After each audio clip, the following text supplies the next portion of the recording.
আসসালামু আলাইকুম রহমতুল্লাহ। সুপ্রিয় দর্শক মণ্ডলী, হিজবুত তাহ্বীদের নাম আমরা কে না শুনেছি, কিন্তু আমরা কি তাদের আকীদা সম্পর্কে জানি?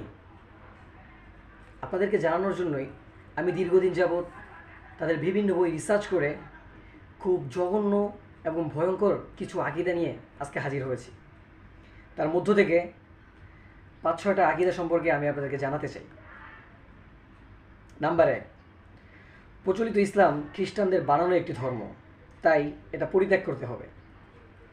নাম্বার 2, সমস্ত মুসলমানদের থেকে আলাদা হতে হবে, তাদের সাথে কোনো ইবাদত করা যাবে না, কারণ পৃথিবীর সমস্ত মুসলমান আবু জাহেল, আবু লাহাব, উদ্বা, সাহেবার মতো কাফের।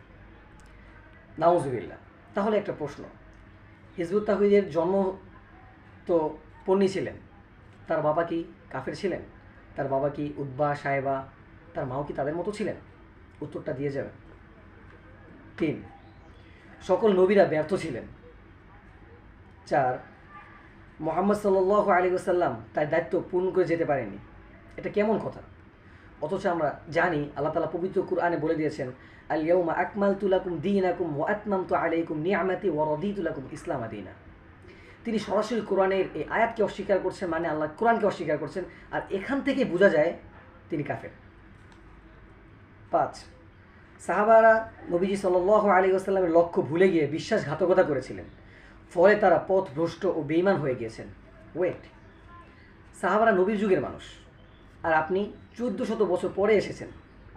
তাহলে এই 1400 বছর পরে আপনার কাছে সঠিক জ্ঞান কোথা থেকে আসলো? কোথাও তো এরকম নয় যে আপনি এটার মাধ্যমে এটা বোঝাতে চাচ্ছেন যে ওই আপনার কাছে